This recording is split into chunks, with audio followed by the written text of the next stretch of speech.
So today I ran Broly again because he's my favorite leader, and I think that with the game, with the post ban, he's easily the best leader in the game. Front side, he's just pluses all day, picking up life and drawing cards, and then on the back, he of course can tap an opponent's card and then he can untap something of yours by picking up a life.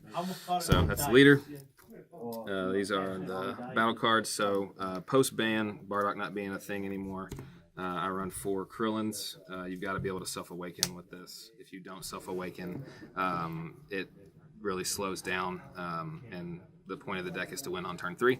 So Krillin helps you get there. And then I run a small swap engine. So I run the Gohan, 2 of the 2-drop Gohan, 2 of this guy. So these are in here, A, for successor targets, and B, for sparking for Path to Greatness, being able to combo them out, or if somebody's playing, if I get Corona'd, I can get into Path to Greatness a little bit easier with these guys, but they're mainly for the sparking on Path to Greatness, so there's those. And then obviously, I just mentioned Path to Greatness. I think this is probably one of the best cards in the game. Being able to tap and draw is so clutch. So that's the small swap engine. You never really hard cast Path anymore. You just Shigesh him in, and so it makes it easy.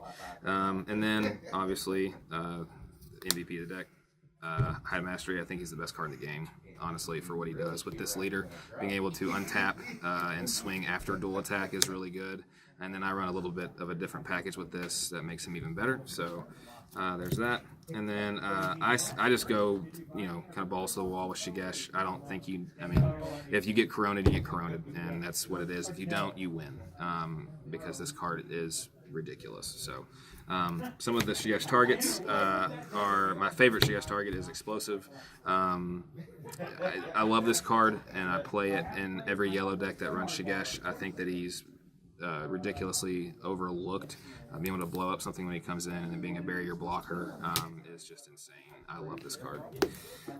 As some of the extra cards, so I run 2 planets because you got to be able to look for this guy if you're going against some aggro. If you're going against the Boo package like Buon, this is clutch. I run 4 successors. Just because it's, again, sparking 7, it gets you there with Path. Plus, it's a 0+1. 2-time magic. This has won me so many games. Tapping down Boo or tapping down Kefla's is insane. I still run 3 Nimbus. I cut it back from 4 because I don't really feel like, this deck wins on turn 3. And so Nimbus, you only need 3 of them. So it's still the best negate in the game. And then 2 Cold Bloodlust. I don't really play this card a whole lot in this build because of what you'll see next. But it's really good to have. Game 1, if they don't have -Killy main board, this just shuts them down.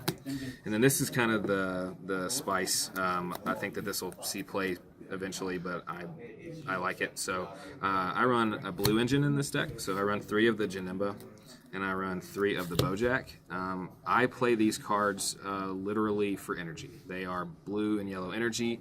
His ability to awaken and untap allows me to be able to play this card with them. So I'll objection. I run 3. I don't think I need 4. You mulligan for it, though, because you can play High to Mastery on your opponent's turn 3.